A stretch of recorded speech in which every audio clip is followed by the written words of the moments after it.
that there was a huge potential for extreme fire behavior and danger.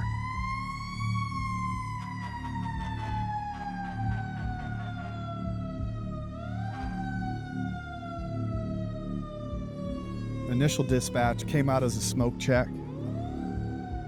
En route to the incident, dispatch came back and upgraded it to a vegetation fire. The initial report was around 3 to 5 acres. 361, engine 272, engine 89, engine 86, engine 27, 52, 82, 72, 62, transport dozer 2741, can crew 23, placer crew 2, grouser crew 1, water tender 51, water tender 62, medic 61, medic 19, a vegetation fire in the area of 8467 Country Hills Lane, across the Highway 193. It's the country incident on CDF TAC 9, 1342. The air attack gave a secondary report on conditions.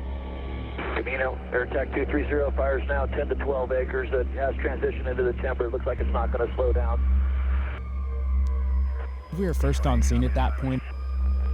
It was very chaotic communications-wide from the beginning, just because lookouts were calling the fire in, the aircraft were overhead. I think we were on scene, they were still trying to get checkbacks, so there's a lot of confusion on the communications channels.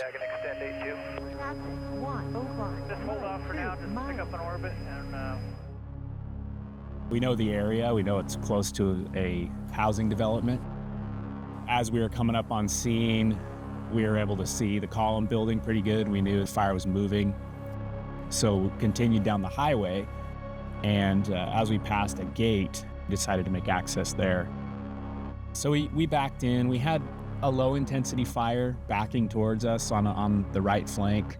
It was nothing exciting, just going to be a standard anchor and flake hose lay was the tactics we were looking at. When we made access, the fire behavior was about 3 to 5 foot flame lengths in light flashy fuels, and it was kind of flanking uphill towards the structures. I noticed a bit of a wind shift, and I took some embers in my direction coming off the black into where I was attempting to lay the hose.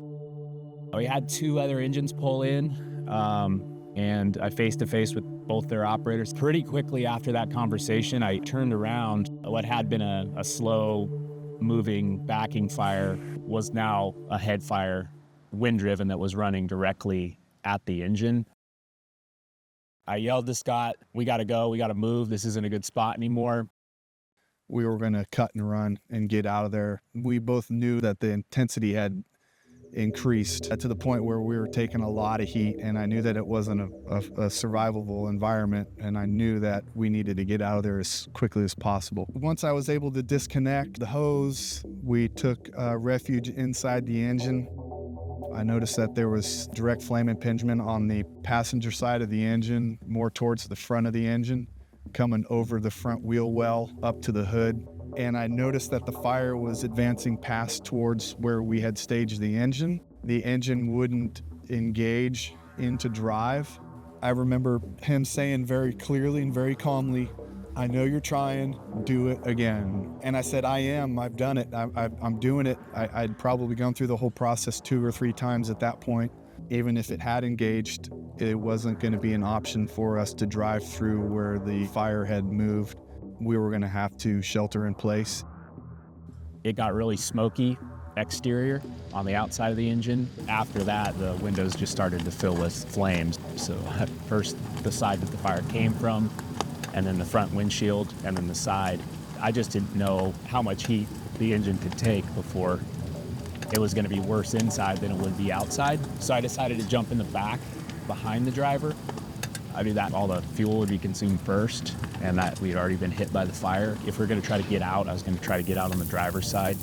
So got in the back seat, pulled out my radio, and called, I believe over TAC, that our engine was being burned over. At that time, the engine began to fill with smoke. We were taking a lot of radiant heat from the windows to the point where the windows were starting to fail. The windows were starting to roll down. It was a pretty scary situation. I had some thoughts in my head that we might not make it out. All the plastic inside the cab just starts smoking. It was a lighter colored smoke at first, and then it gets darker. It started to build up at the top of the cab, at the top of the engine, and sort of start to bank down. I was surprised by how quickly it started off gassing. At that point, I decided I was going to pull out my shelter, took off my web gear, dropped it on the seat, and then I got up and turned around and took the shelter out. Pulled it, the tabs and everything came out fine. And then as far as unfolding it, I just sort of unfolded it accordion. I didn't shake it out or anything like that, or grab or use the handles. I just unfolded it as I went. Got it opened up. I didn't really open it up all the way. I just opened it up enough that I could stuff it in a window or wrap my upper body in it if I needed to at least block some of the heat that would be there if we had to bail out quickly. Conditions outside were still pretty bad. There's still a lot of heat and flame in the windows. We needed to get out of the engine, and being outside of the engine, as bad of a situation as that was a better option than being inside the engine. We waited what seemed like another 30 seconds to a minute. I opened the door and felt quite a bit of heat, so I closed it, waited probably another 15 seconds or so, and saw that the fire intensity died down quite a bit. So I opened the door and it seemed a little better, so I told Scott, hey, we're going. Once we opened the door, we had better air outside the engine. He had his shelter already deployed. I had mine in my hand, ready to deploy, but I was disoriented enough that I wasn't able to physically open it up.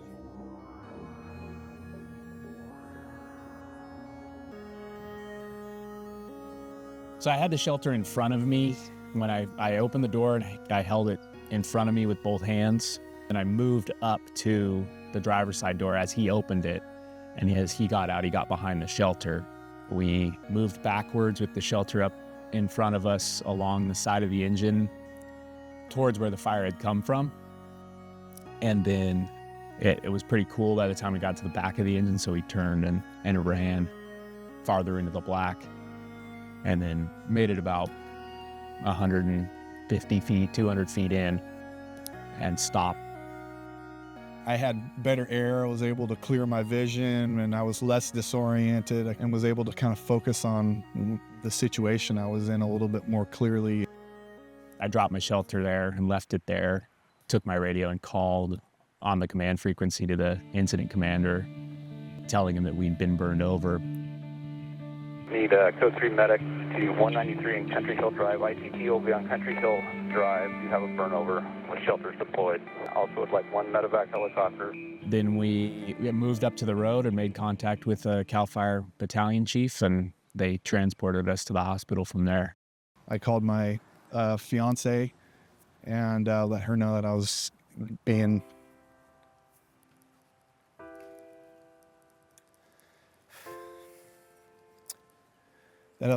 transported.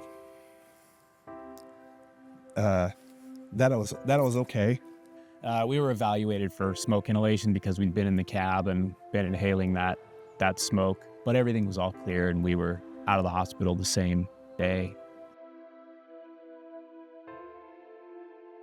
When we ran into the black, I got that rush of anger. I kind of threw my helmet down and was overwhelmed with that. But that anger kind of stuck with me.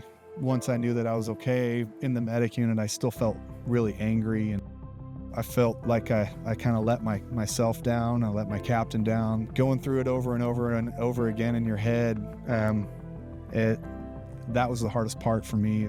I took some time off after the incident just to spend time with my family and process what had happened. And in the military, we're taught, suck it up and drive on and just soldier on. And I've done that in the past, and I knew that I didn't want to do that this time. So I let my peer group help me out, and I was open, communicated with it, spoke with some counselors, and we've realized through things that people go through in critical incidents like this or in combat that you can't keep it inside. There's Definitely some lingering side effects the first week or so. It's hard to sleep, a lot of thinking about what had happened, and a lot of thinking, oh, what happened here, and what was the timeline? And so writing helped me, being able to write down my own timeline of events so I could build a picture in my mind of what had happened and what could I learn from it. So I took a shift or two off, but getting back to work was good, just to get back into a routine of things. I think a healthy part of dealing with that after incident stress. The entire time we were in the engine was no more than 3 minutes, and it was already no longer a safe situation for us. But I think that people should know deploying your shelter inside the engine protected us from that heat. But the fact that the windows were already starting to fail in that short a time, it can be an option, but it's not going to be sustainable for very long. If you or someone you know is going through a hard time, please reach out. Don't suffer in silence. In the video description below, there are links to agency employee assistance programs and mental health care resources. Call or text 988 if you are concerned about suicidal thoughts or actions.